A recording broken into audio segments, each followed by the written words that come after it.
Live from Los Angeles, it's Wednesday and time for the Kruse Control Show. And here's our host, Brian Kruse. Hey everybody, welcome back to Kruse Control. It is Wednesday. What's up, Queen? May 28th, 2025. Welcome to Kruse Control, the home of entertainment news. I'm your host as always, Brian Kruse. Welcome back, everybody. Hope you had a great week so far. We had a fun time on Monday, right? Happy to have you guys back. A lot going on as always. Again, the numbers keep going up because of you. We're at like 16,100 and some change. Like 30, I don't know, GR's got 11 subscribers, guys. Thank you for being here on Kruse Control. If it's your first time here, we have a fun time. Thank you for being here. And very quickly, just off the top,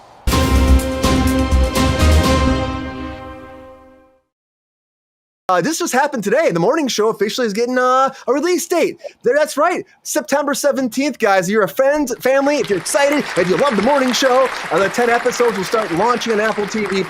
Jennifer Aniston, Reese Witherspoon, John Hamm's coming back. It is jumping into the future, and so it's gonna be the spring now. So great. This whole merger's done. If you watched last season, get ready for more morning show. I love it. I'm excited about it. Hope you guys are too. Let's go to the panel and see what they think about it. Happy to have back, of course, the Thirsty Daddy himself, Mr. GR Water. What's up, GR? Hey, Brian. Another exciting hump day. We made it, GR. We made it. Thirsty Daddy. God. Who your daddy, Thirsty Daddy? Right, Pep. How you doing, man? How's your day besides the tech problems? Good? I told you I got a friend that my oldest friend in the world of 61 years is going into hospice. That's a lot, GR. That's a lot. We'll put our thoughts out for him, too. Well, you got to just, hopefully he's, doing, it's tough. It's just, I don't even say it. It's just tough. I got to tell you, though, you doing okay, though? What's up, El Santo? Yeah, I was lucky enough to talk to him, and he understands what it is, and he's ready. He doesn't want to go, but he understands it's part of life. Yeah.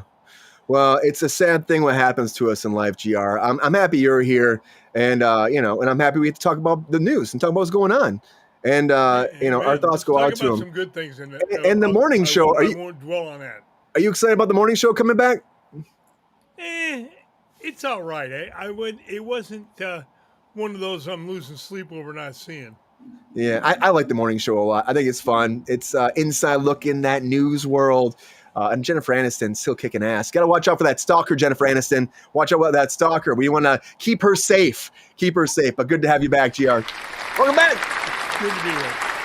What's up, Angel? And also joining us back on Kruse Control, I've missed her on the show, guys. She's been kicking ass. She's been all over the country, I feel like. She's got lots of projects going on. Actor, producer, extraordinaire stunt woman herself. Welcome back, Miss Allie Perez. What's up, Allie? Hey, good to be here. How you been, Allie? Good to see you. It's been too long. No, doing great. Just lots of long days. So yeah, gotta get work when you can get it. Yeah, you got to keep going. You were on the East Coast for a while too, right? I went and checked out the East Coast more than I have. I've been doing some shows that jump around a little bit more. So I visited the East Coast for like the first time. Really, like I've barely spent any time there. So it goes by for the first time, and now and then spent some time up in the Bay Area, and now I get to be home for a little bit. Nice. We caught you just in time here when you're home. It's amazing. I like to see you here. It's been too long. Allie, can you teach me some stunts? I'm ready. Been working out. Hey, can you help him out? I don't know. I think so, but it probably starts with the tricks. I think I need treats to get that going. Oh, yeah. If you get some treats going all day, the Pep Star will be all about it. Don't fuck around. Peppy. Okay, man. I know. He'll be all about it, but thank you for being back. What do you think about the morning show coming back like this? People love this show, right? Yeah, I at this point, I can't even tell how long it's been gone. I went and watched everything there was up to the ending point, and then I was like, I don't know, I guess there's no more. Right. We got one more season. John Hamm, being John Hamm. And Jennifer Aniston has a stalker right now. We talked about that. He crashed through her pearly gates and went towards her house. And now he says he wants a second opinion because they're saying that he is not mentally stable for trial, but he says he is, and he still wants to go to trial. Craziness. Yeah, Yeah, it's a lot. The situations like that. Sometimes it's best to let people come to court and show what they're about. So I think if he is willing to go be in a court and say whatever he's thinking is true in front of people, that's probably best for everyone, actually. Yeah, I think he also wants to see Jennifer Aniston in person. Yes, what happens? I'm familiar with these kind of scenarios. So the person hopes to be that close, but really, again, like getting them in front of a judge to say whatever these things are for the record can be really important for eliminating the problem. Yeah, it's a scary thing, and then people are dealing with, of course, mental issues. They're dealing with, again, broken homes. Sometimes they're dealing with, laws losing their job. Who knows what he's going through? There's so many things. He was stalking her on social media. He was trying to get to her house. He's been getting into her DMs, trying to find out her emails, send her emails, all this stuff. So I hope whatever happens that she's safe, which it sounds like she is, and yeah, we get to hear him in front of the court of law, which I think is going to happen. He's trying. Yeah, I hope it goes that way, and that's a way to cement it, make it done. Yeah, well, good to see you back, Allie. Welcome back. Anything else you can talk about you're working on right now? Or everything else is still in the works. Still in the works. All right, well, go keep posted. Good to have you back. Good to see you. Welcome back. Also joining us back on Kruse Control, of course, it's a Wednesday, it's a hump day. If it wasn't a Wednesday, if there wasn't a comic book world that existed outside this ethos, he wouldn't be here, but it does exist, so he's here. So welcome back, Mr. Sean Sutherland. Hello, everyone. Good to see you, Brian. Hello, Allie, GR. Holy shit, you're going to make me cover or follow the hospice story and stalker story. Holy shit. Thank you. Thanks for that. Welcome back, Sean. Happy hump day. What can I do about that? Any good comics that came out? Oh my God. Let me just go through the top here. And this is there's some tumultuation in the comic world. Diamond Comic Distributors, a big group out of Maryland, is going through this whole big bankruptcy and just being picked apart. And oh man, it's kind of messed up distribution of comics. So my store actually hasn't had Marvel for like 2 or 3 weeks, but that's fine. There's some other good stuff coming out. Obviously, I'm a big fan of Absolute Martian Manhunter. Number 3 just came out. Beautiful art to it. Denise Camp is killing the writing. Speaking of, he's also got another fantastic book with another great group behind it. Assorted Crisis Events. It's an anthology series dealing with parallel end of the world kind of stories. What else you want? Department of Truth, Hyde Street. I only pick up bangers. All right, only the good books are coming out today. Check out the Power Fantasy. Mike Casey, if you're watching, issue 9 just popped up. It's a doozy.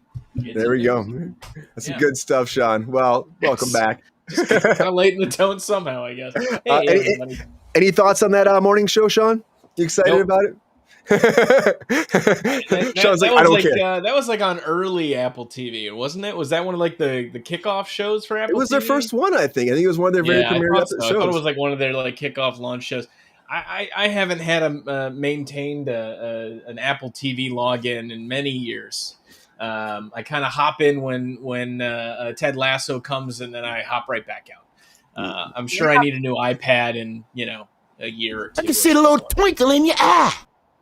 Oh, all right, Pepe. All right. Yeah, man. I guess Ted Lasso's coming back. We're talking about that too. But don't spoil its topics, man. Don't get ahead of yourself here. I am spoiling myself, guys. Welcome back to Kruse Control. Welcome back. Thank you all for being here in the chat as always. But guys, there's so much going on every day, but it doesn't matter what day it is, guys. It could be a Monday, a Wednesday, a Friday, a Saturday, a Sunday, any week. There's always one thing going down, guys. You know what that is? That's a lot of breaking news, right, Sean? Breaking news. Yes.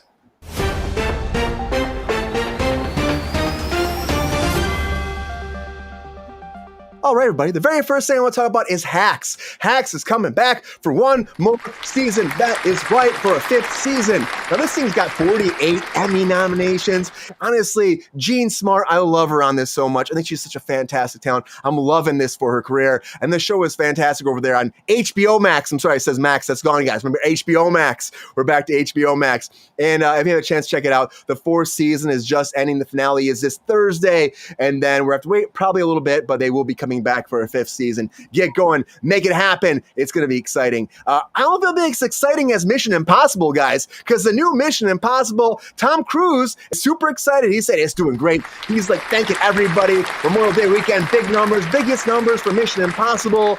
But here's the problem, guys. I'm going to say right here, I hate to break Tommy's, I love Tom Cruise. I love him. But they spent $400 million in this movie. $400 million. And this opening weekend, they made $190 million. They're one of the biggest for the franchise. Good money, but you still got a long battle to make that money back. And I hope it makes it back. I love Tom Cruise. He can do no wrong in my book. One of the last movie stars, guys. So keep it going, Tom. Keep making great movies and keep kicking ass. Because the biggest Mission Impossible really has been casting Harry Potter. But we finally have Harry Potter, Hermione, and of course Ron Weasley cast, guys. And here's your new Harry Potter stars right here. After they had this massive audition, guys. I'm talking about like 32,000 kids audition for the Harry Potter franchise. 32,000! And now we have Dominic McLaughlin, Alistair Stout, and Arabella Stanton being cast as the 3. And so from next decade, you're going to have these 3 being Harry Potter, Hermione, and Ron. And of course, we have a lot of casting that we've talked about before. But honestly, I think these kids look great. They're kids, whatever. I mean, their whole life's going to change completely. And there's no going back after that. So it's a good thing. It's a bad thing. I love their unknown talent. I always love unknown talent. Keep that journey going. And I got to tell you, a big journey a lot of people are excited about out there is that Elden Ring. And I bet Sean's excited about this. Elden Ring. I don't know if you ever played it. But we had a brief. You want me to say it? Elden Ring? Should I talk about it? If you got something to say, hold on one second, Sean. But Elden Ring. Please. Elden Ring. Alex Garland, guys, if you've been checking out what Alex Garland's producer on, on 28 years later, all the movies that are coming out with Danny Boyle over there. But he's also producing this. He's going to write it. He's going to direct it. A live action Elden Ring from A24. And if you're a big fan of this RPG franchise, it is finally moving forward based off video game, of course, guys. Bandai, Namco. I think about like the old days of Super Nintendo when I think about like Bandai. I'm like, oh, Super Nintendo, guys. But February 2022 is when this came out. It's an RPG, action RPG, authentic dark fantasy world where players are head-to-head adventures in vast environments and dungeons. It's kind of like Dungeons and Dragons, it sounds like to me.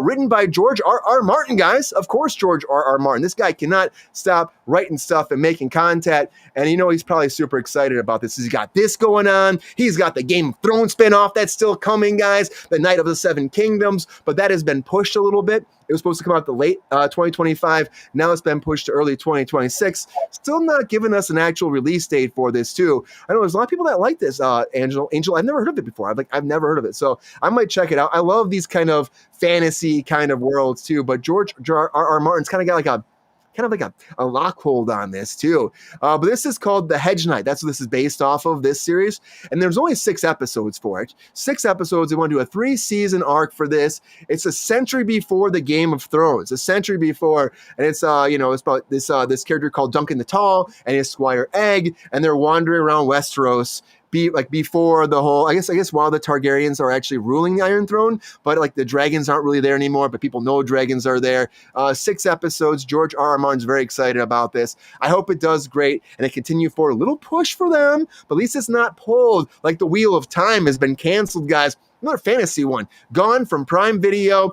And honestly, this is one of those ones that I've been meaning to check out for a long time. They had 3 seasons, and I thought it was a new fantastic. I love fantasy stuff, guys. I love fantasy stuff. But after season 3 came out, April 17th, the viewership was going down. This is in a world where there's like this dragon reborn, and the dragon itself is powerful. He's a powerful male channeler, and he's apparently destined to either save the world or also destroy the world, as the Dark One is set to destroy it, I guess. This doesn't make sense to me. Apparently there's women that can harness this power, but men can't. It actually destroys them. I started watching it. I couldn't get into it. Did anybody Anybody get into this in this panel? I just have to ask fast. Anybody watch The Wheel of Time? Because I'm confused talking about it, let alone watching it. There's like a It's a million confusing books show to in the watch. series. I know that. I read about it. all the books. Are they read- good, That's too Ellie? many books. How many books is that? I need it for my joke. I was gonna say you probably got 10, but I don't even remember anymore. You get 10 books, but they get comically longer. You get Okay. you get like towards the 7th book, and they're all like 1,000 pages. Robert Jordan actually the book series was finished posthumously because Oh, Jordan had Brian Sanderson working with him, who is also a fiction writer. So that Brian Sanderson had all his notes and everything, was able to posthumously publish the end of the series, which is the kind of thing that we figured George R. R. Martin should be preparing for because he doesn't finish them. doesn't finish. You're right. Where is that Game of Thrones novel? Where's the last one? It's never coming. He don't finish. He don't finish nothing. He's got to map it out for somebody like Robert Jordan did, because if you keep starting things like this, eventually they Pull a Herbert. It'll be fine. It'll be fine. Will it be fine? I It'll don't be know. fine.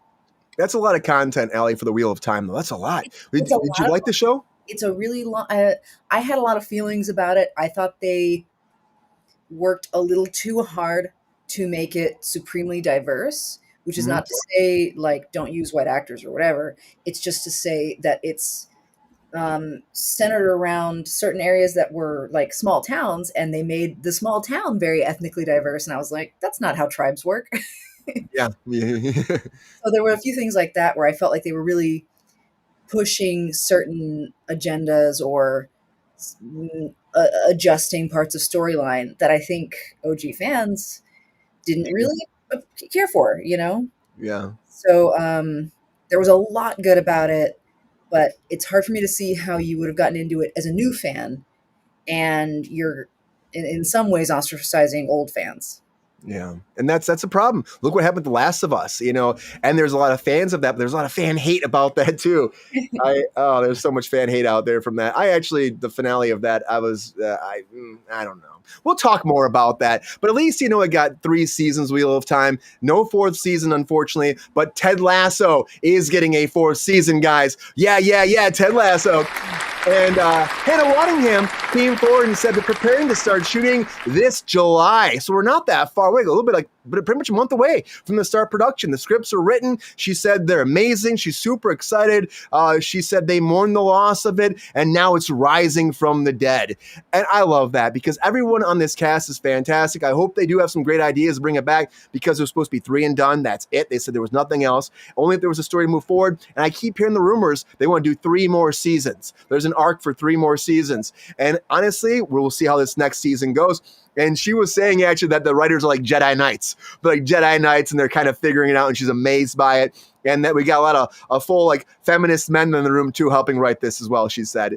But she's really excited about it, and she's happy to come back to her character. And I'm excited to see more of it, because there is so much TV out there that is good, but I'm also like always worried about theaters too. I want more to go there. And Ryan Johnson's worried about it too. He said more movies need to go to theaters. And he was talking about this because he's got Knives Out 3 coming, right? 3rd installment. And Ted over there at Netflix was saying, people watch stuff at home, not in theaters. Theaters are a dying thing. He's like, no, I want to make sure that Knives Out goes in as many theaters as possible, gets as many weeks as possible, gets as many butts in the seats, because the theater experience has to exist. And he was also saying that regardless of Ted saying we're going to get away from that. He's like, no, I'm pushing for it, and I'm trying to make this happen, because these movies, this experience is only saw in a theater. And I agree. Round of applause for him. Tom Cruise is really saving theaters, but Ryan Johnson's trying as well, because more movies have to go there. Netflix has this idea to take their stuff and just put it on streaming. Like, I'm guaranteeing Netflix's Narnia is probably going to go right to streaming too, as opposed to going to theaters. And I really think this is one of those movies that has to go to theaters. And Carey Mulligan just actually got cast. I love her. I always think about Gatsby when I think about her. She was so good in Gatsby, guys. I love that movie.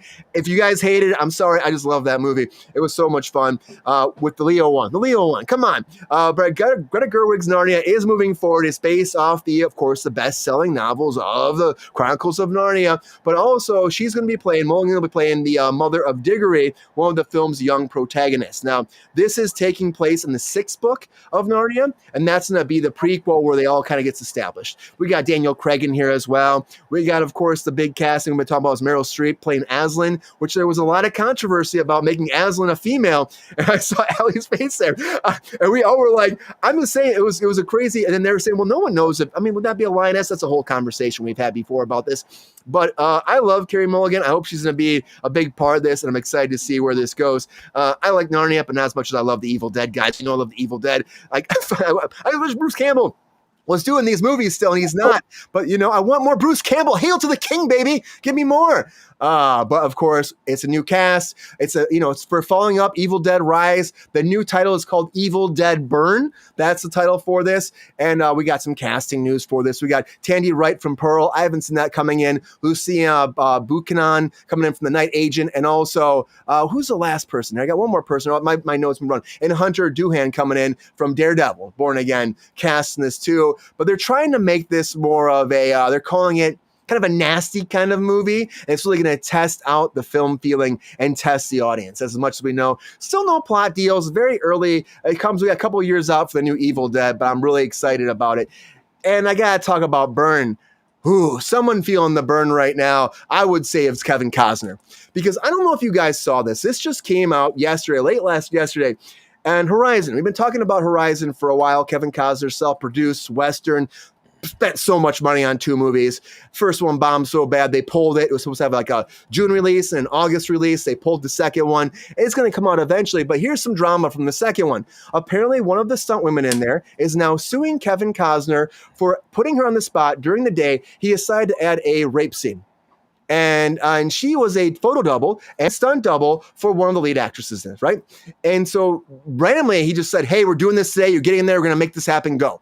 And now we've had all these protocols we've been talking about with SAG-AFTRA, with intimacy coordinators, and with, like, again, notification. That's a big thing that's been happening. Notification for these kind of scenes. And there's supposed to be this rule now we put into our contract that's saying 48 hours notification before you have any kind of actor or stunt person or any kind of like talent going into these scenes so they can digest it, accept it, and sign off on it. On the spot, that's a problem. And we've been talking about this for a long time. That's become a problem in Hollywood. A lot of people don't feel comfortable. They say, I'll just say yes because I'm worried about my job. And so now we're finding out that she is actually opening up a lawsuit against Kevin Costner and this whole thing for sexual harassment. That's what they're calling it. For sexual harassment because it's a violent, unscripted rape scene. And Kevin Costner apparently kept making it more and more violent as it was going along and more violent. And his team's actually calling this a shakedown and saying that she's coming after him for unspecified damages because she's just trying to get more money out of him. And I think that's not the case we're dealing with right now. I feel like it's the idea of this whole intimacy coordinator thing that's becoming a big staple in Hollywood right now. And what does that mean? What does it mean to be safe on set, to be comfortable at your job, and also to have space? Because again, she's trying to say in her claim that everybody's there. You know, it's very, very violent. She's pretty much naked, and the scene's going down. It's getting more and more violent. And there's like the whole cast and crew pretty much watching it. And when you have these scenes, they usually lock them down. Guys, this is brutal. There's a lot going on here. I think this is going to really shine some light on the whole intimacy coordinator thing in Hollywood and what it means for like putting actors and on the spot. I want to see how this plays out. It's very early. I'm going to ask Allie about this today. But guys, a lot of breaking news, everybody. A lot of breaking news. I'm going to give you some time to digest that, Allie. We're going to talk about that in just a little bit because that's a lot. I know Sean loves to get freaking serious on here. He freaking loves it, don't you, Sean? Oh yeah, can't wait enough for more serious stuff. No, it's good. It's good to have this kind of like, yeah. I don't know. I've got my joke all lined up for it. Okay. Well, Allie, we're coming, guys. I'm going to give you more time in just a little bit because I really want to keep this ship moving. So now it's that time for everybody to have that 1 minute on the clock because, guys, it's time for some hot takes.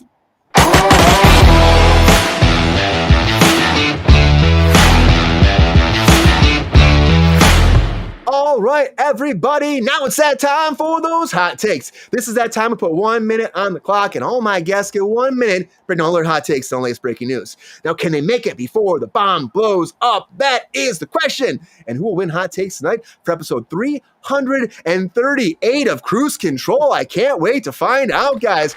I'm excited about this. Let's go to the panel and find out who's going to go first And who's going to win? Hot takes. All right, guys. GR. Who do you think, man? I know I see you there. I see you thinking about it. Who do you think should go first for the hot takes, man? Well, I'm dying to hear his joke, so it's got to be Sean. It's got to be Sean. Okay. All right, cool. I oversold it. This is going to be great. And one thing before we go into Sean, I saw there's a comment out there about she was told to do her job.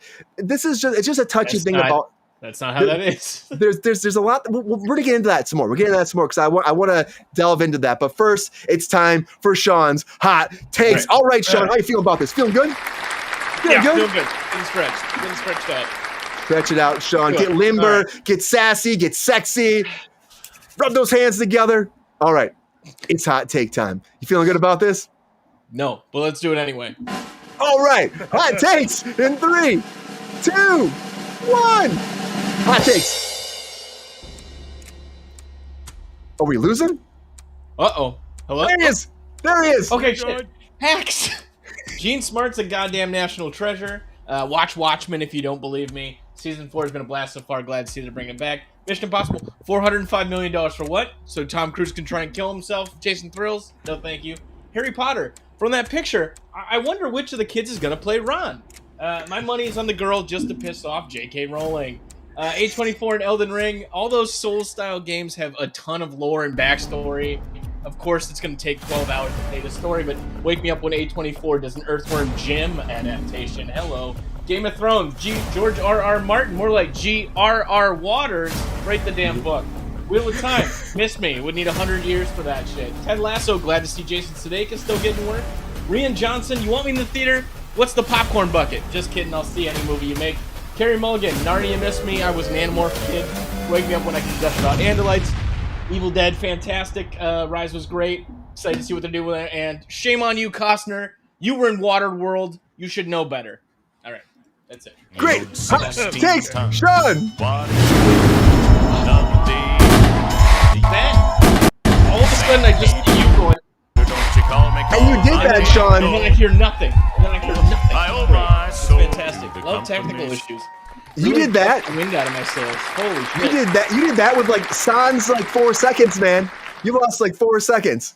Oh, that's it? Oh, all right, good. I'll take it. It was something like that. It was something like that. Great hot take, Sean. Great hot takes across the board. It was great. I do wonder what a knives out popcorn bucket would be.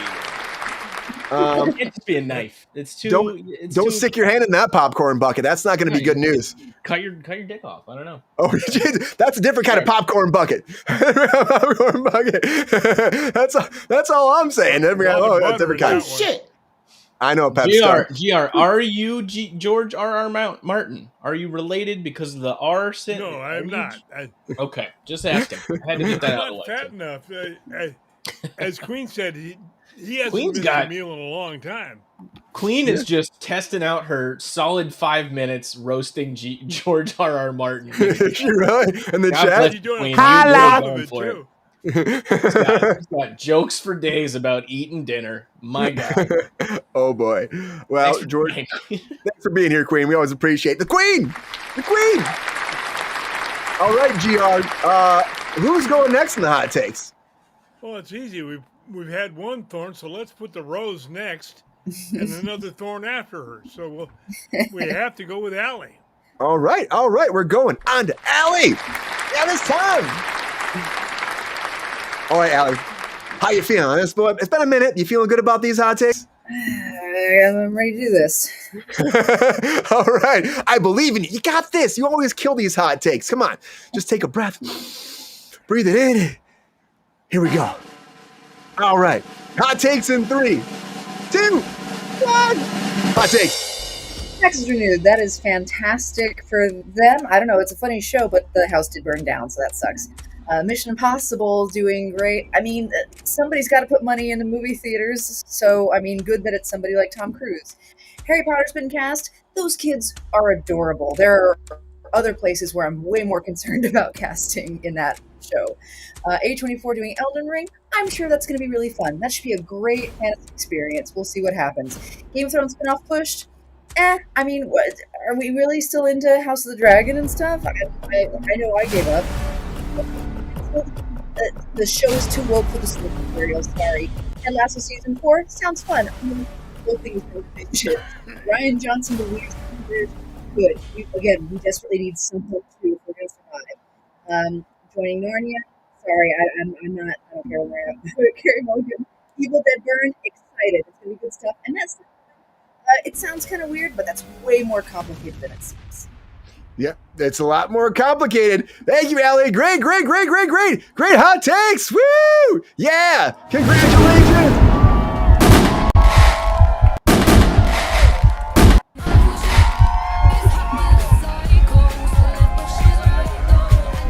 That's the thing. I'm like, that's why I like having Allie here, because we can talk about that, because it is a lot more complicated, Allie. But great hot takes. And people don't realize that sometimes. Oh, we lost Sean. Oh, did Sean do his hot takes and bounce? He's like, I'm out. He'll be back. All right, GR. I guess it's down to you. How you feel about these hot takes tonight? Well, after following those two, I'm doing my best. Your best is always grand, GR. Welcome back. Let's make this happen. Come on. Rocking that Kruse Control hat, guys. You can get on the official merch store. All right, GR. How you feeling about this? Feeling good? Come on. You feeling good? Come on. You feeling good? Like I said, nervous after those two. You got this. You know what, GR? Who's there? GR's hot takes. Let's make this happen. All right. Hot takes in 3, 2, 1. Get it, GR. Hot takes. Hacks for Nerd, I love Jean Smart, so anything she's in, I'll watch. Mission Impossible doing great, of course. Tom tried to kill himself jumping off a plane again. What else? Harry Potter cast 3 young cuties. I like Allie's take on which one's going to play it. But anyway, A24 making Elden Rings, it'll probably end up being great. Wheel of Time, a little weird, but I liked it. Ted Lasso season 4, let's see where it goes. It's totally different theme this time. Ryan Johnson versus Ted Sargent. Hope Ryan is right and we get more people back in the theater. Carey would be a great add to the show. Evil Dead without Bruce, who cares? And is it a shakedown or is it a real problem? We'll find out when it goes to court. Great hot takes, GR. Sorry, I didn't have any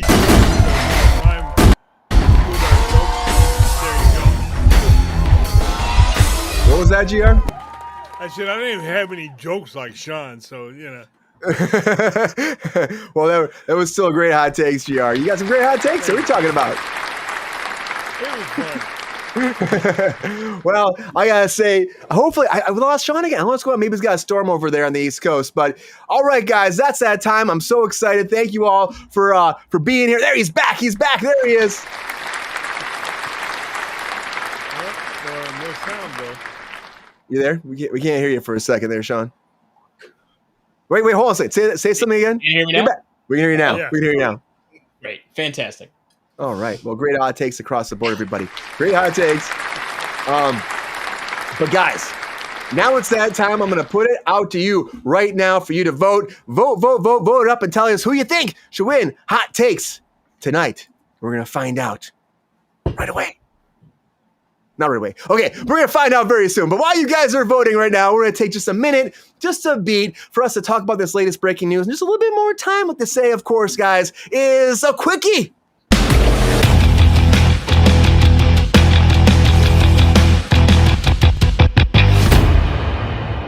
All right, guys, it's time for a quickie. This is that time we take 10 minutes where we discuss all the latest breaking news while you guys vote it down. And I can't wait to get into it because there's so much going on. There's some controversial stuff. There's some fun stuff. There's some, game stuff. There's a lot going on, guys. So I'm going to put that 10 minutes on the clock right now, and we're going to break this down. Let's go. It's time for a quickie. And okay, let's go to the panel fast. So I want to, let's just pull the Band-Aid off. Let's dive into it. All right, let's get right into it. Allie, let's get into this because people are wondering, people are knowing you've done a lot of stunts before. You've gotten into it, right? You hear about this. Now, this is a big production, massive production, right?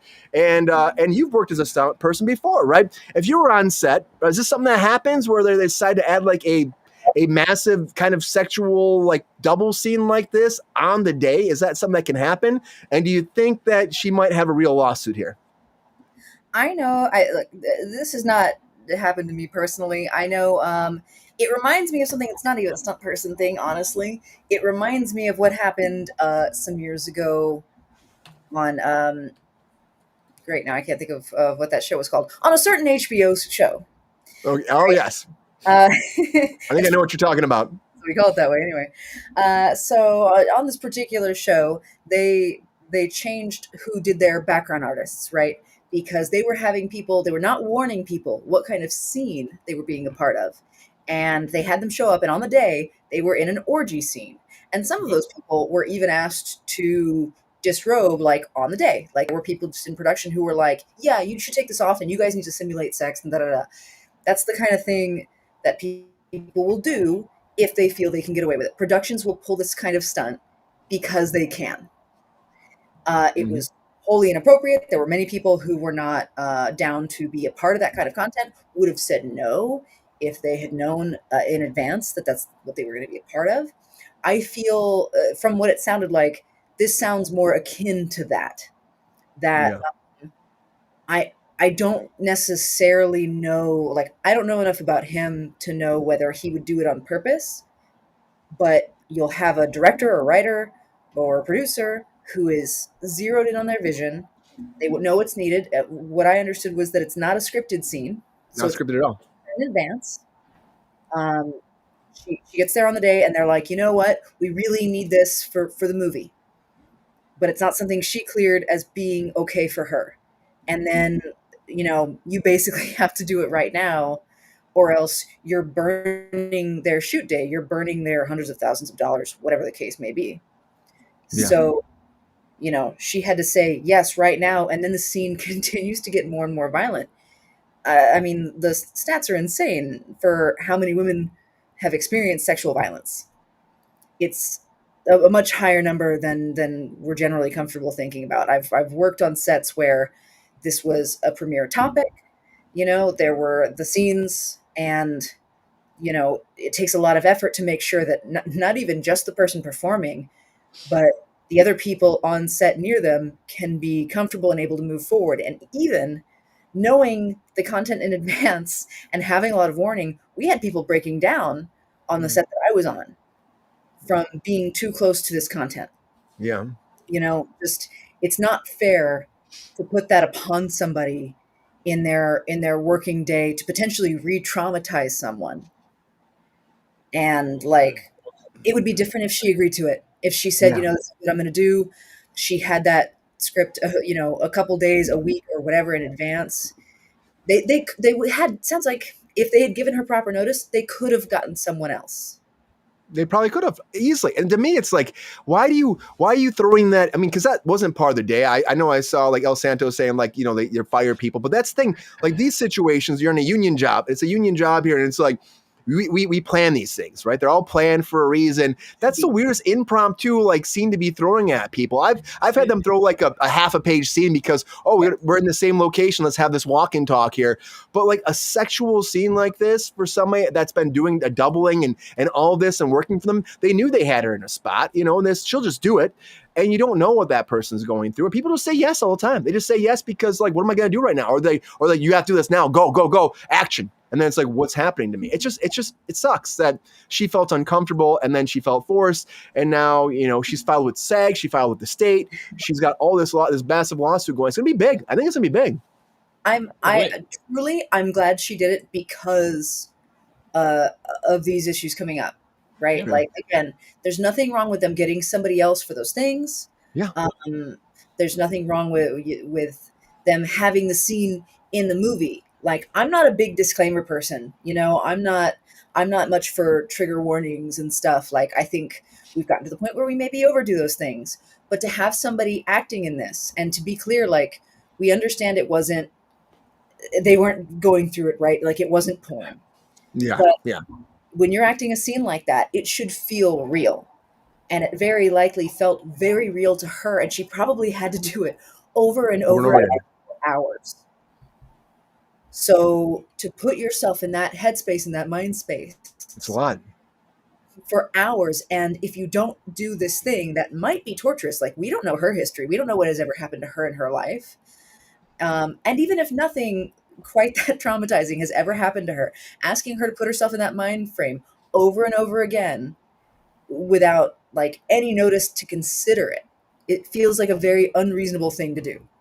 And the thing is, too, we were just going into this with our contracts, too, Allie, about like the notification, giving more intimacy coordinators here for these situations so people are comfortable, time to think about it, time to process it, not throwing this at someone like last minute where these situations can come up, where someone could be in shell shock, someone could be like, you know, it could be taking them back some way. And we put like infrastructure. And she quoted that, too, that the SAG contract was breached with Los Angeles, with SAG. And that's why they're going after this production even more. And I think, you know, that there's this idea that people have, and it's part of the chat, right? There's like, well, actors are supposed to do this. She's a stunt woman.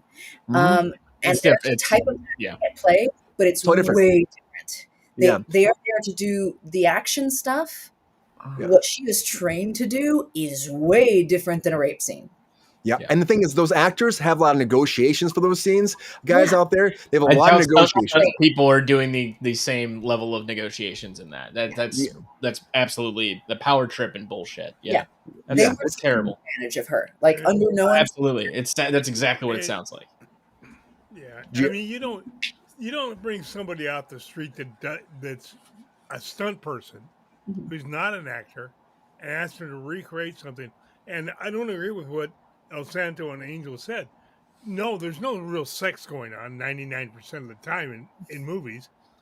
But you don't ask somebody that's not trained as an actor to recreate something that may be very traumatic from their history in life. Maybe could be she was raped or had it attempted on it. It's just not something you should do. And that's why I want this to go to court so we get all the facts, not just, some of them. Yeah. And I got to tell you, there's a lot of stunt people that are very great actors too. Great fucking actors. There are a lot. But again, a lot of times, what do you actually cast for? Like, what kind of contract did you sign? That it all comes down to the nitty gritty. And I know people are like, well, the thing is, it comes down nitty gritty. And that's one thing. Is it a weird question? Do you guys know where this was filmed? I think Utah. I think that's where It actually is an extra part of my point that in other states, especially right to work states, is where they're taking advantage of actors and stunt people significantly more, because here we know our rights and we know what they should or shouldn't ask us to do. They're way more inclined. I mean, I guess I don't know Utah specifically, but like in New Mexico, in Texas, they're way more inclined to ask you to do something that they know they shouldn't ask you to do because they can get away with it, because they know that you probably don't know what questions to ask. Yeah. So, and it was Utah. 100%. So who knows? I mean, so I guess what I would ask the people who are watching to understand is that it seems like, well, it's an actor. They're being asked to act. That's not necessarily the case. Someone was asked to do something that is very sensitive, that is quite possibly beyond what they have ever trained to do. Yeah. And they were given no time to consider it. The kind of pressure being put on your job to do something that might be legitimately very traumatizing to you was not a reasonable thing. And if somebody did that to someone who was your family, you might feel more sensitive about it. Yeah. It's just sad this is happening. We're going to wait to see how it plays out. We got 30 seconds left in the quickie. We're going to really get this quickie going on here. Sean Fast, what are you most excited about in the breaking news? Elden Ring? You said you got some Elden Ring, right? No. I think it's great that they're being so brave with Harry Potter and casting a ginger kid as Harry Potter. I think it really turns it on its end. And, I think it's just a really, really smart move to really distance itself from the previous three. Personally, shit. I thought the girl was going to play Harry Potter. I really yeah, you never know. I don't know if we're ready for that, GR. If you're not ready for Anthony Mackie to be Captain America, I don't know if we can have a girl Harry Potter yet. Reasons, though. I gotta say though, I'm excited about Ted Lasso coming back fast, very fast, right? It's fun. It's coming back for more, 3 more seasons. About Elden Ring that much, man. I mean, like, there's a lot. Like Hacks has been great. Like the season's been a little, but like I think it's been just really fun to watch that show. And Gene Smart's a fantastic actor. I'm excited to kind of see what they do next. I don't know where the show's going. I don't know how they're gonna, like the new episode's tomorrow, right? Or the last episode of this season. Episode's tomorrow. That's it. And where it goes, but man, they'll be filming back in LA soon. Hopefully, they'll be back going again. That'd be nice. I love the work here. Bring more work to LA. We always say that. There was something quick about Elden Ring fast before we move on. You said there was something about Elden Ring. You're like, there's so much just. It's just like all those games, right? The Dragon Souls, the Demon Souls, the Bloodborns, all that stuff. It's just rich lore, and like Elden Ring got such a huge thing because of the George R.R. Martin connection to it and writing it. It's a beautiful game. There's a ton to explore into it. I can't play it at all. I am just not skilled for it. You gotta be like cool with dying a million times before you learn a special command or a special way to approach an enemy. I just don't have time for that, guys. Give me a Helldivers. I'll Helldive all damn day. But no. I tried Elden Ring. God bless it. A good friend of mine tried to get into it with me, and we could play together. And I was just like, I don't know what I'm doing, and it's just not for me.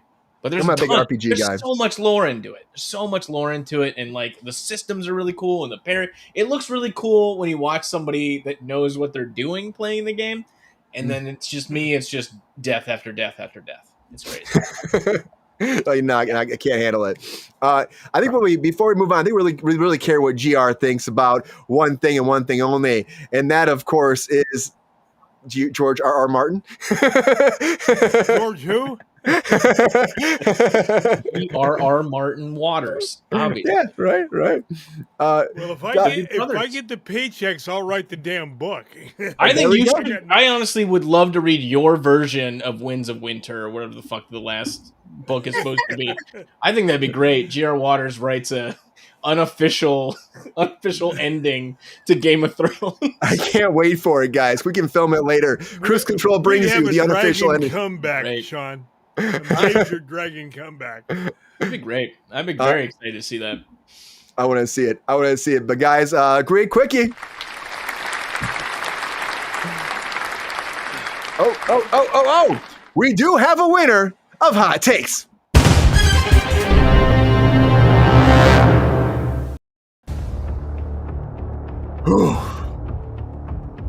All right, guys. You have voted and you have spoken. We do have a winner of Hot Takes. And who will it be? Let's go to the panel. It could be any of them. Any of our amazing guests, guys. Who will it be? Is it G.R. Waters? Or maybe Miss Allie Perez? Could it be Sean Sutherland?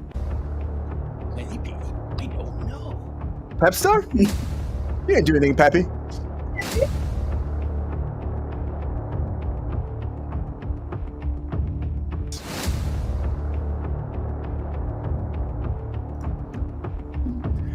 Please stop putting these comments on. Congratulations, Miss Allie Perez! You have won! Hey!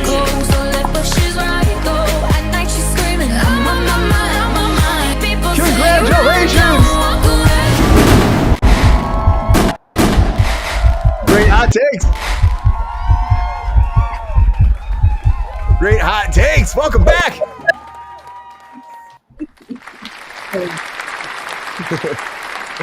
Well deserved. Well deserved. Yes. Happy to have you back. Thank you all for voting out there. Great hot takes across the board. Yeah, guys. Hot takes matter, guys. Hot takes matter.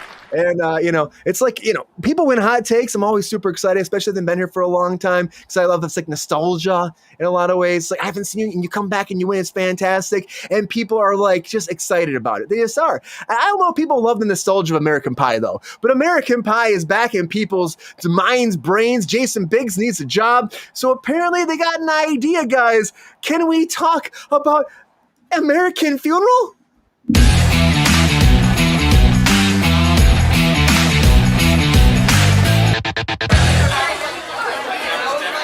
So, guys, American Pie 5 is moving forward. That's right. And there's been a lot of news about this for a while, but now the idea coming forward, the idea that they're pushing is American Pie 5, American Funeral.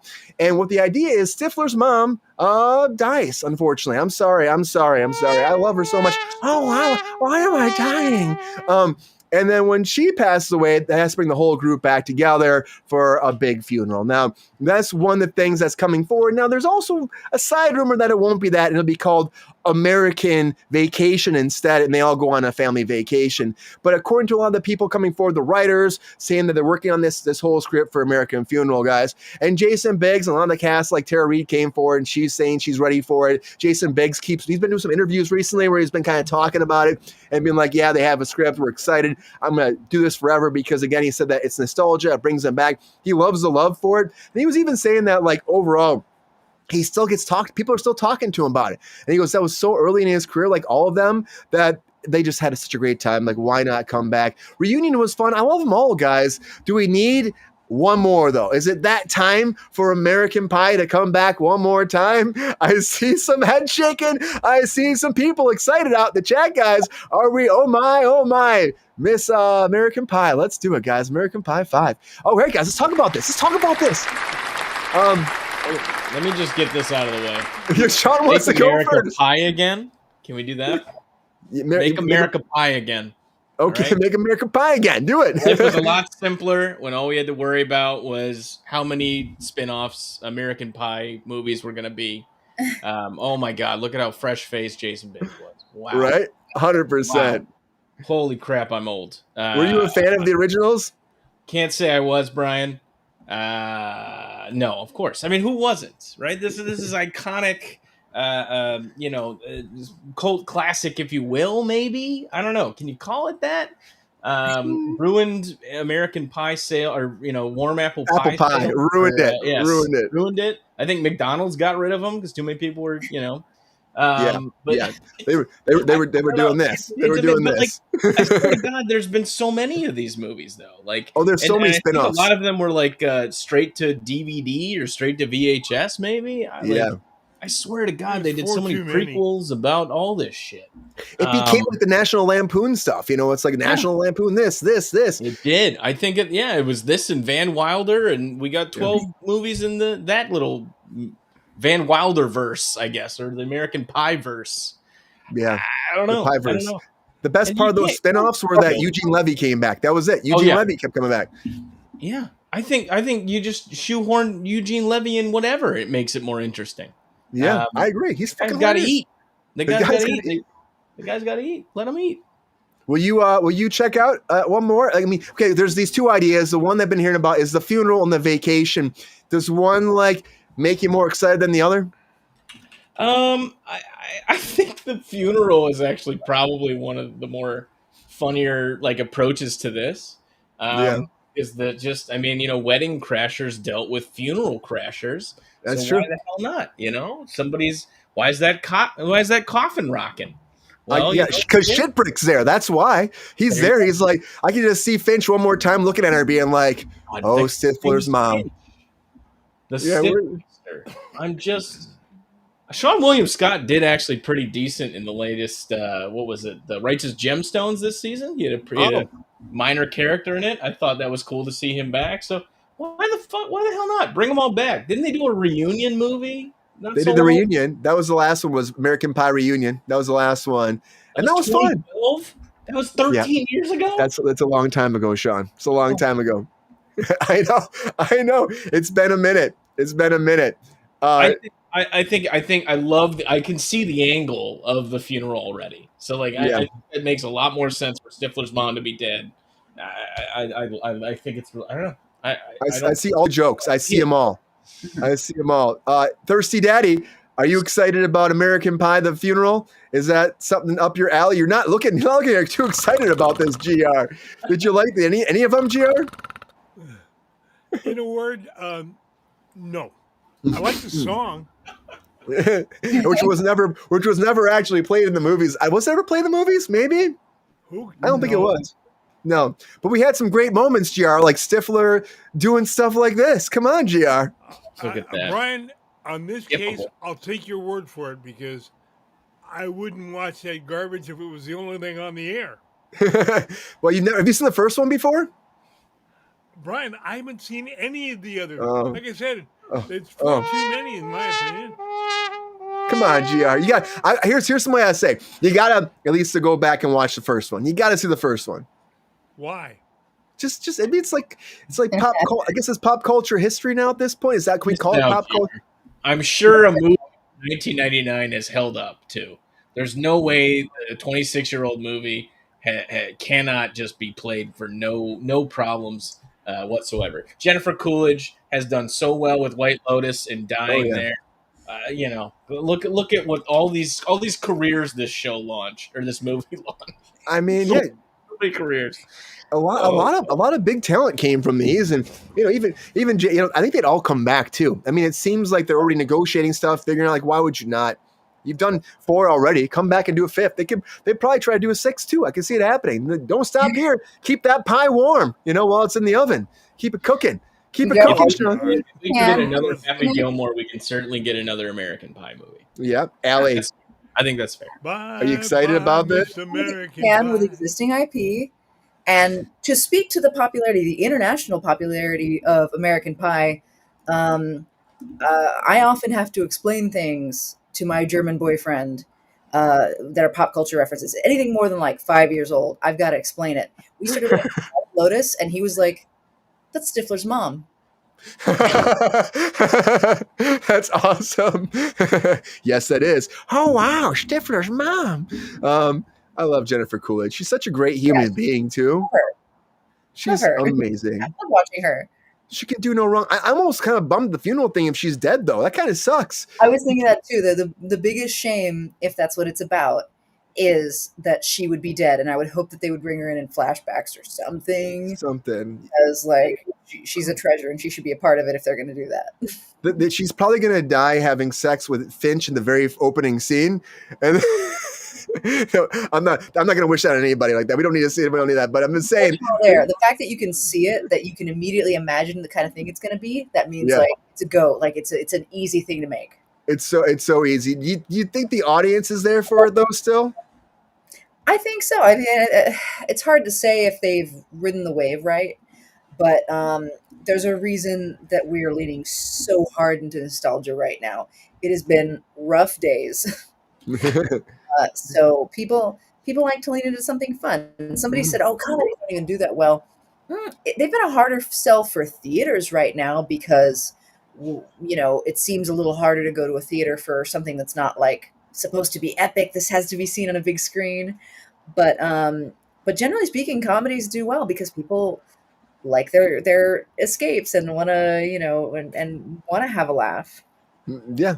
It's escapism. That's what's always been escapism, and that's always why that throughout time film like always thrives because people want to laugh. People want to like forget about what's happening around them, take a moment just to step aside and escapism. That's what it is. It's escapism. And I think it's a great group of dynamic. Allison's so good in these too. She's fantastic. I don't know if she's gonna be going back to band camp, but I feel like she's a great addition to this too. And, man, if they make she's a counselor or she owns the band camp now, right? I was going to say she should be a band director now, if anything. Oh my gosh! And she's playing like flute at the wedding or the funeral. She's playing flute for her, and the whole band's there, or maybe and then the kids, they're gonna have kids, right? So the kids might be doing some crazy stuff. There's gonna be kids in this. Get the kids involved. Come on. Yeah, and that's when that's how you do the next one. They get the kids are growing up now, and they're a bigger part. Then they spin off for the 6th one. The kids are the focus. Then that's what we need to wait for. We need to wait for Jason Biggs. He might be the age Eugene Levy was when he played the father, right? And they just do a shot-for-shot remake, but the actors have all now aged up. Yeah, they just change it to maybe Cherry Pie or something. I'm a big fan of shot-for-shot remakes that never ever happen. But Jared wants a lemon meringue pie. Is that your favorite pie? Yeah, let's go around and talk about favorite pies. I could do this forever. I like French silk. Blueberry. Blueberry. Oh, blueberries great. I love blueberry pie. Pie shop in Baltimore does a beautiful. It's called chocolate peanut butter chess pie. It's fantastic. Fantastic. Okay, well, American Pie Yeah, is happening. I'm ignoring you. Okay, Pappy. Okay, all right, Pappy. American Pie is happening, and I'm about this nostalgia, guys. I think this is great. I think it's fun. Why not? Let's have a fun crack. Let's get Giarna Theater to go check this out. Let's make it happen. We'll get a popcorn bucket that'll be a shape of a pie, and all the popcorn goes in the middle of it. And look at that. We got to win. We got to win right there. We're done. Yeah, come on, guys. Ship it out right now and make it happen. But anyways, I'm excited about it. I think they'd all be back. So guys, are you guys ready for American Pie? Are you ready for American Pie 5, American Funeral? And nobody wants the vacation though, right? I think the funeral does kind of make sense. You know? Yeah, I think the vacation thing is like, I don't know, like I obviously I'm a big fan of this series and can remember exactly where it went with Reunion. I have no fucking idea.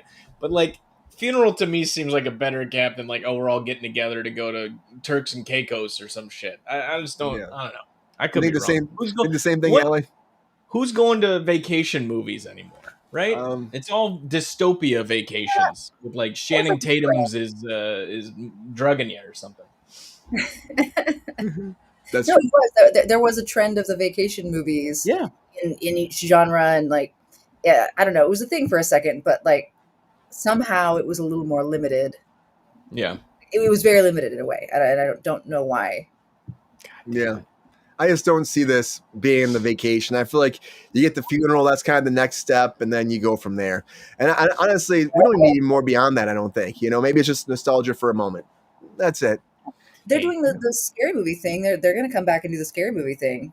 Yep, that's happening. Oh, there's a new I know what you did last summer is coming back with like half the old cast too, right? There's a new Scream coming. There's all of them are coming back. We've run out of ideas. Well, we're all just doing what we know works. Holy shit. Final Destination. Because somebody said that. Hey, I saw that. That was actually decent. Why not make new movies? Well, people are making new movies, but they don't get the same hype, generally speaking. Like only such a tiny fraction of new things that are brand new ideas from filmmakers who dare to take chances get put out there and get the kind of PR that it takes for people to watch.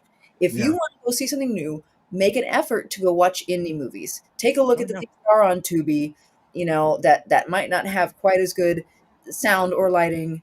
You have to take a risk on indie filmmakers because they just don't have the same banking behind them. Yeah, it's not there.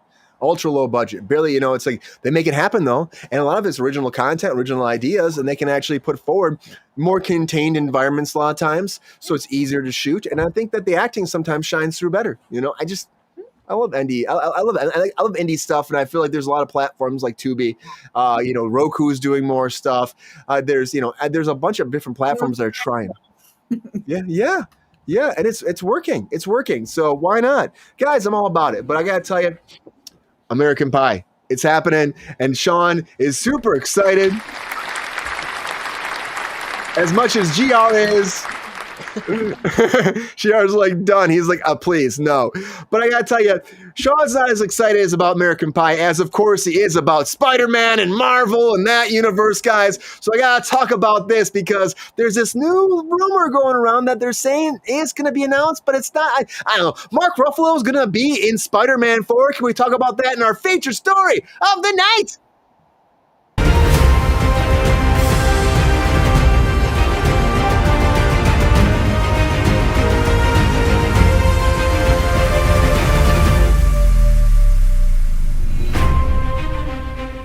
In Comic Corner. Hey guys, so let's talk about this. Where did this picture come from? I don't know. This is the picture that I want right here. So I don't know what Superman wanted to get in there, apparently. He just flew in. So guys, I want to talk about Spider-Man for a second, because we've been talking about this a little bit. Spider-Man 4, brand new day.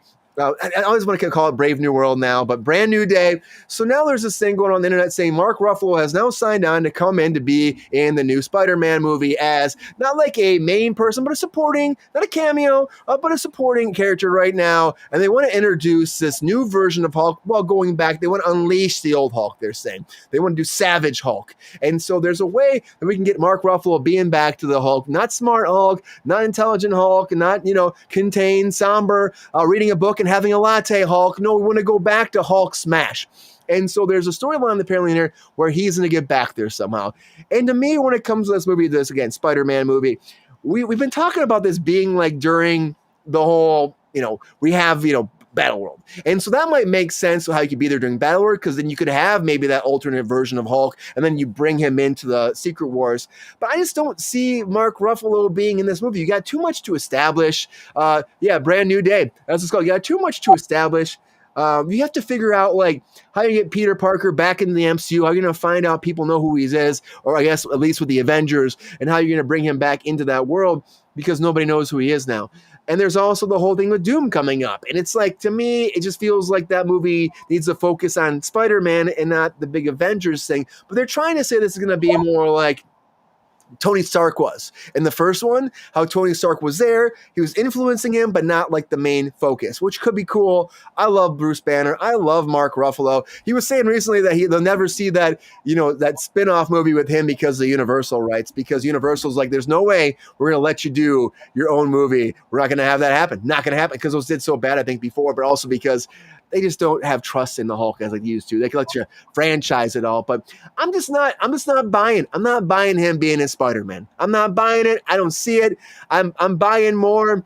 I'm really buying more American Pie Funeral than I'm actually buying Hulk being in Spider-Man. So go back and talk about that again. Let's go talk about that. There's so much more space to talk about that. I'm not buying it. I know Sean wants to talk about it, so hold on, Sean. We're going to GR fast. GR. Can you see Mark Ruffalo coming in and doing this? Do you think it makes sense for the Spider-Man character moving forward? Or is this wishful thinking that fans are just like, give me something big and epic for Spider-Man? I think it's a pipe dream, personally. Yeah. Well, that's the thing. And do you think Mark Ruffalo would do it, though, right? He would probably go for it. Well, hell, it's a paycheck. Of course he'd go for it. Everybody loves that. Do you think there's any kind of place with the whole, we got a whole lot of stuff going on where, Robert Downey Jr. is Doom with the MCU, how it's kind of revamping and changing. Is that the way to get him back to being Savage Hulk, do you think? I just don't see it. The Hulk that I grew up with, those spider webs wouldn't do a thing to him. It'd be like, brush him right off. How about Mark Ruffalo, though? He's a great Hulk, though, right? I love Mark Ruffalo as an actor. I mean, he does great. His work is great. But Hulk and Spider-Man just isn't a mesh that I see. Had they been? My question is, have they been in the They had to have had their own line of comics, right? They've had to been together in something. I wonder if anybody would know about that here. Nobody else, not wearing a purple shirt would know. Sean, what do you think? Is there some kind of history for this to happen, to work in Brand New Day? And do you think that this would be something that could actually, bring back Savage Hulk? I'll say this. I think Hulk got done dirty in the last couple of Avengers movies, and then of course in She-Hulk, it was just a weird turn for the character. All of a sudden, he's got a son. The Professor Hulk kind of thing felt really unearned because it was done behind scenes because they cut the scene from the other one, showing him kind of come to that terms with that character. I don't see it. I don't see a lot of them interacting in the comics a ton from what I know. Which is not everything. I know. I hate to burst your bubble there. I am only a single person that can have so much comics in my head, but I don't know the entire history of these two characters. I don't even think that the Avengers movies that they did too much together, right? I'm not even sure how much screen time those two characters had together. Barely any. Yeah, right? Because one got blipped and one didn't. Yeah. And Hulk famously sat out Civil War, which was introduction to Spider-Man and all that stuff. So I I don't know, man. But to me, I think it's again. You touched on a little bit talking about the Universal rights, the fact that they own the rights to distribution for this character, which is why we're never going to get a standalone Hulk movie because they just can't play nicely, and Marvel won't do anything that they can't have full creative control as well as distribution rights over. So that's never going to happen, of course. No. I don't know, but like, of course, if they're trying to tap into something that worked with Ragnarok, which did feel like a very good use of Hulk's character. You got to explore a little bit of the Planet Hulk kind of thing. But yes, like Hulk historically, and GR kind of even mentioned it too. His Hulk, Lou Ferrigno Hulk, right? I'm just gonna guess there. He was a bad, he was a massive man. He was a monster. He was this uncontrollable rage guy. And I think that arc of the character we never really got to see a ton of. Like in Avengers, it was always played up as a gag. Like, yeah, he was an unstoppable thing, but Tony Stark had him figured out 8 ways to Sunday, and then Black Widow seduced him and all that kind of shit, right? Yeah. We haven't got to see a cut loose, like you're saying, a savage Hulk. And they played with it a lot. The last couple of years, they've done some really cool things with Hulk in the comics. Highly recommend if you haven't looked into it. Immortal Hulk, that was a really good turn for the character. I really appreciated that exploration of the different eras of the Hulk. You had the Joe Fixits. I've heard people talking. I saw in the chat mentioning the Gray Hulk for a while there.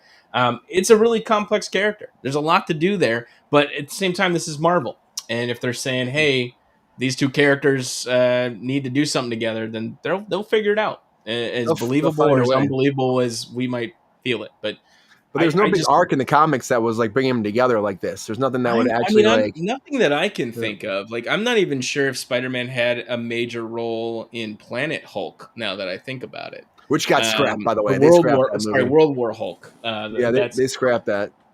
Yeah. But no, I'm really struggling to think of like poignant times that those two teamed up. I will say, actually.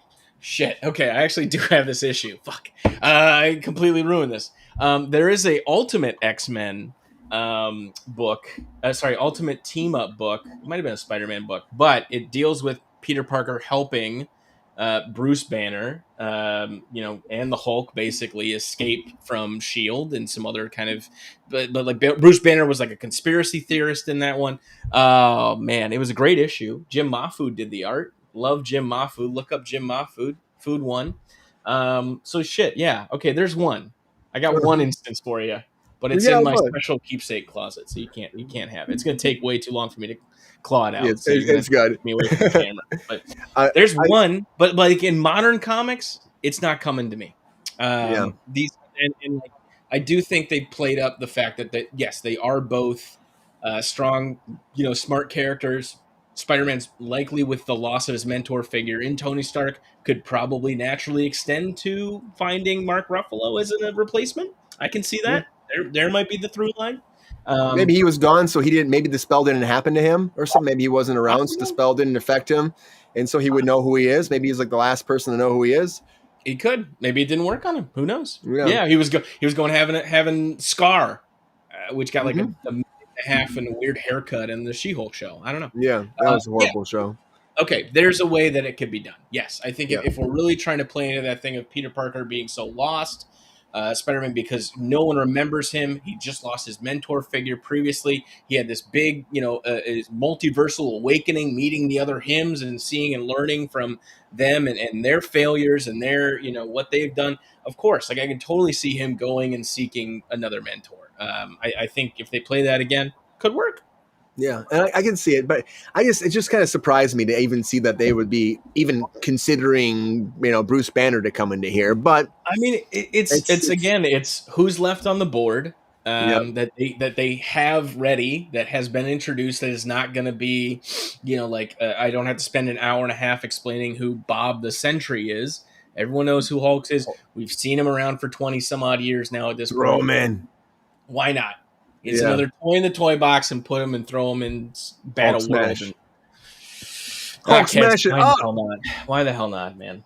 Allie, I don't know if you've been on here, so we've been talking about like what's been happening with the Marvel stuff. You're excited about it all, about the Robert Downey Jr. factor coming in as Doom, changing everything, recasting a lot of these older actors to be new actors. It's a lot of crazy people are saying they're just kind of reaching. They're trying to get nostalgia in a lot of times. You see that, and I think the Bruce Banner could be something like that too, to kind of bring in that audience into like a Spider-Man movie. I think it's something to be utilized, but it's shouldn't be overdone, and it's hard for me to imagine them not overdoing it. That's all they've shown us, right? Yeah. Yeah. These guys did a good job for a minute there, and they were like, "Cool. How do we rinse and repeat? Now, how do we rinse and repeat? Now, how do we rinse and repeat?"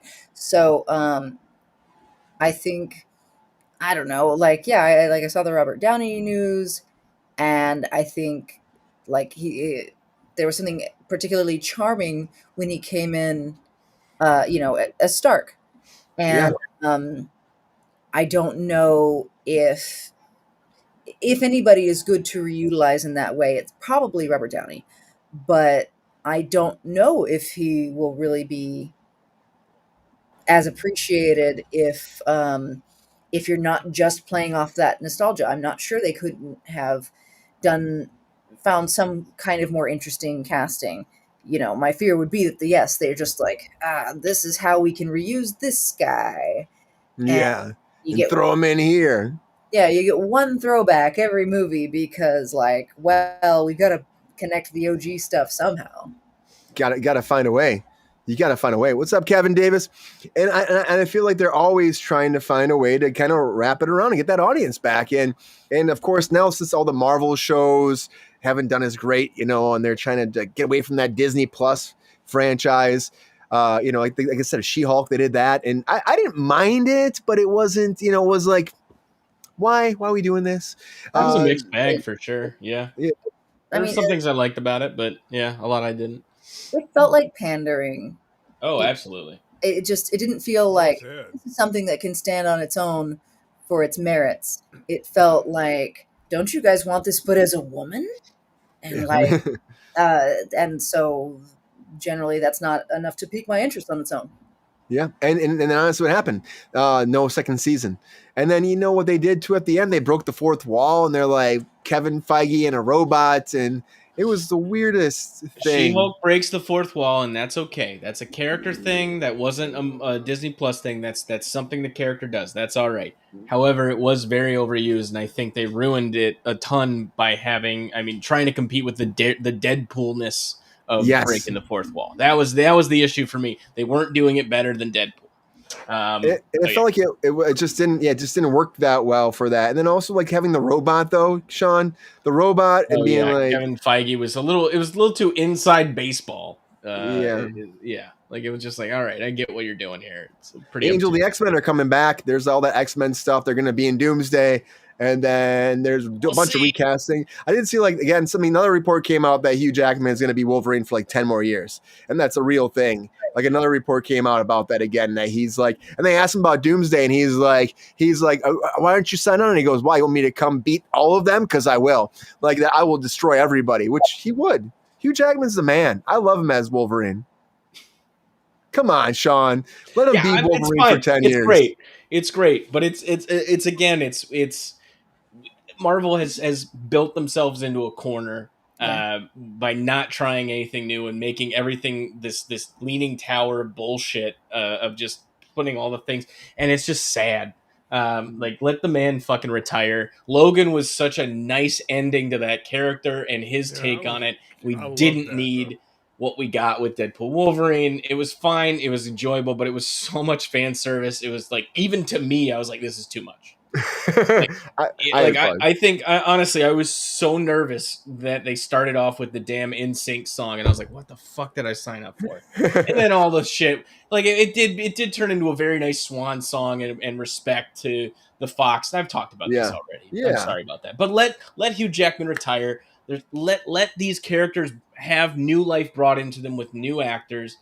It's disappointing. It's disappointing that Marvel got so cocky that they really didn't want to try anything new. I don't know. They can live off that. I still think that Hugh Jackman could keep going for a while. He wanted to come back. He's excited about being there. Allie, do you think they should keep Hugh Jackman? Were you a fan of his Wolverine? I mean, I think that there was a lovely ending for him, and it was a fun way to bring him back. Sure. But having this thing where it's like, oh, we've got him signed on for 10 more years, that sounds very ambitious. Yeah. Like, what are the odds that we're going to really love all? Like, how are all of whatever they're going to do for 10 years? Maybe it's only 2 movies. Maybe it's only like 2 movies.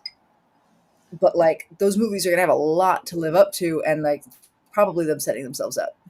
Yeah, Yeah. I feel like they're building another House of Cards with this, and I just am very nervous. I don't know. There's too much expectations, and they've had to roll it back because of all the Kangness and all the the Ant-Man backlash and all that shit. And it's like, well, it's the worst kept secret that we're gonna get the old Avengers in as new characters, variants, whatever the fuck. And it's just like, God damn it! Like, it was right there. You could have done something new. You could have pushed it a little further. And no, you want something that's safe and repeatable, because people have loved these characters for so long, and you can't let go. And it's just a damn shame.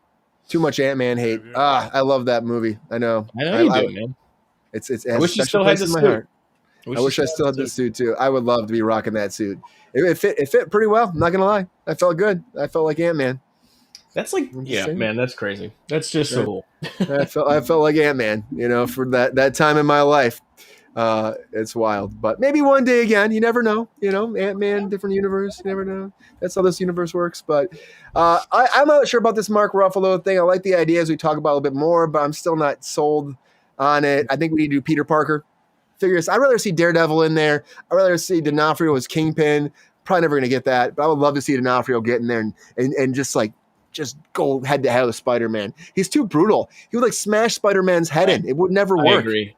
I think they've wasted Kingpin on Hawkeye, and I just don't, like I too, like you, grew up on that '94 show, and just so good. You think of Kingpin, you think of animated Spider-Man, and then no, that's just not how it's been. No, I don't think we're gonna get it. I mean, I wish we would. I don't think we're gonna get it, but who knows how long Daredevil will last too? Who knows? So, good God, hopefully a while. But guys, what do you think about Mark Ruffalo coming back? Let me know in the chat there. I'm fascinated by it. We'll keep you posted. There's a lot of Doomsday stuff, a lot of Marvel stuff happening. Before I go, Ali, is there anything you're excited about with the DC or Marvel? Is Superman coming out? We got Fantastic Four coming out. Is anything like super exciting to you about it that will make you go to the theater and see it?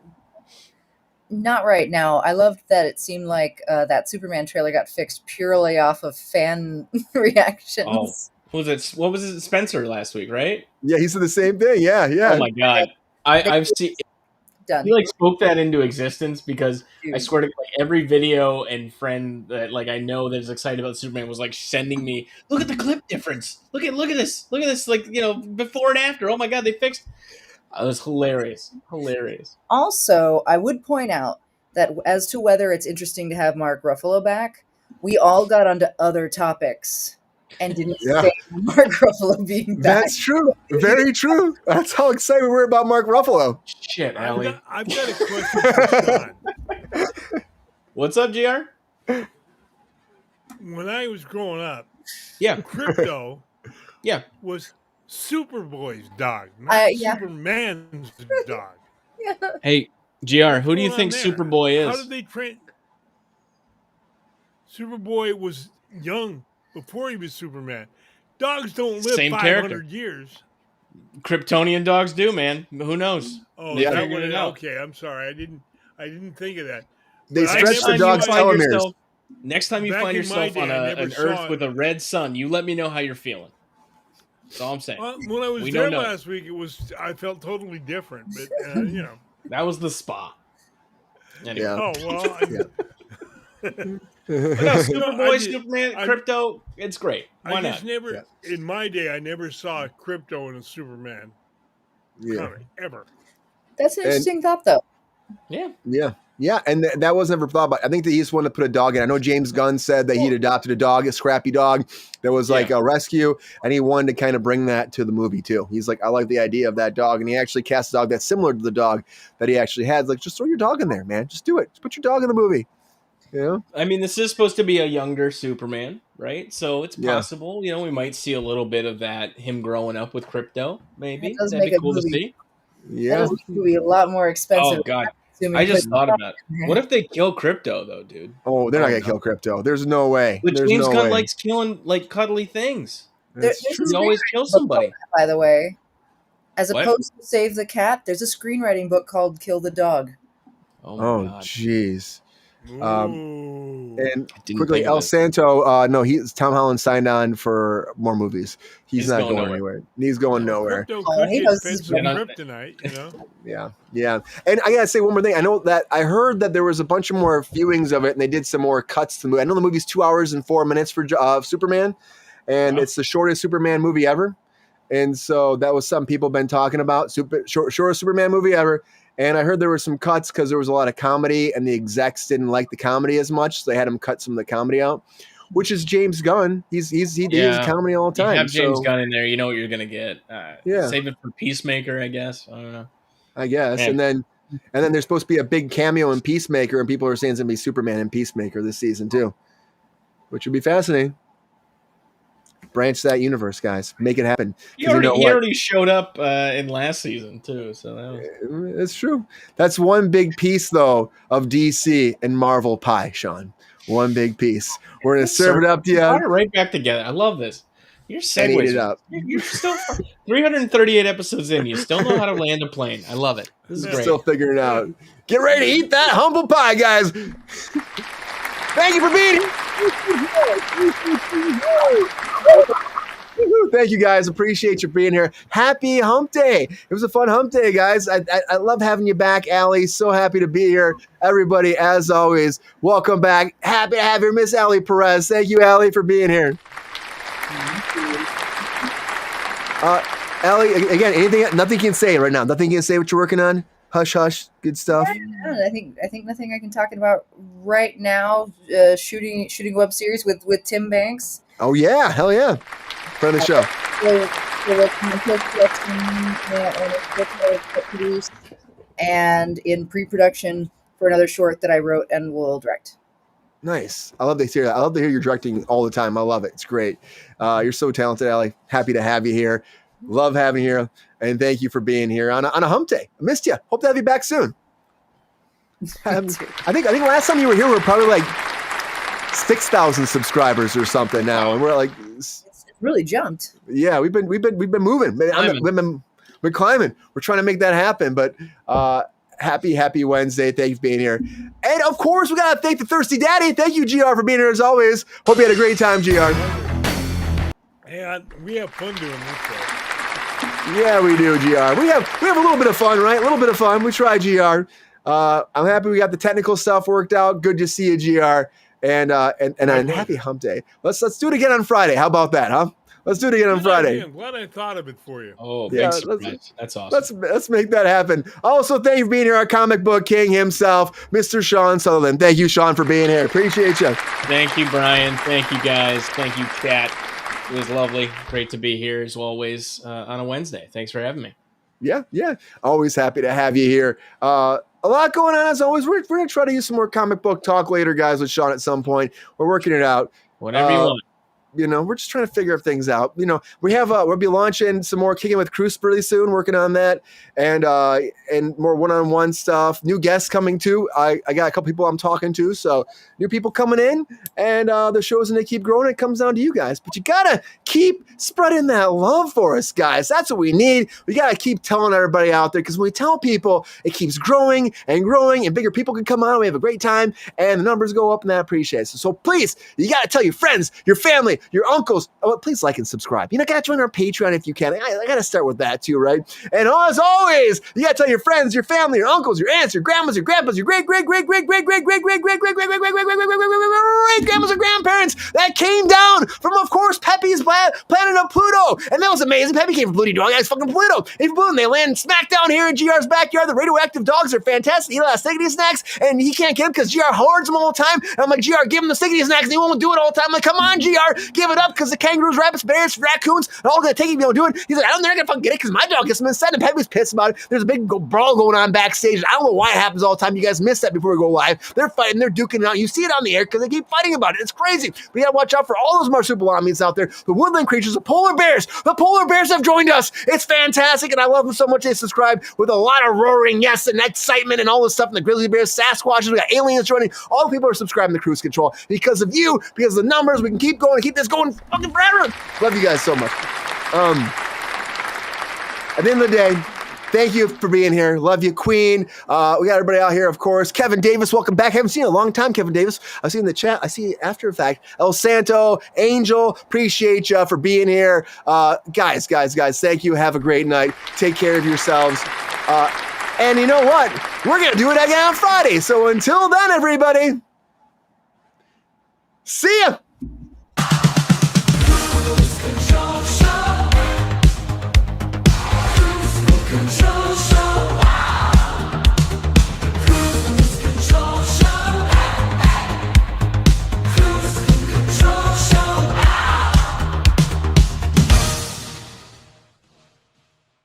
Yo, player, if you enjoyed this video, please like and subscribe and hit the bell to be notified when we are live. And if you are able to join our Patreon, please join. Because the pep star needs more snickety snacks. Because I'm hungry. Holla back. Love y'all.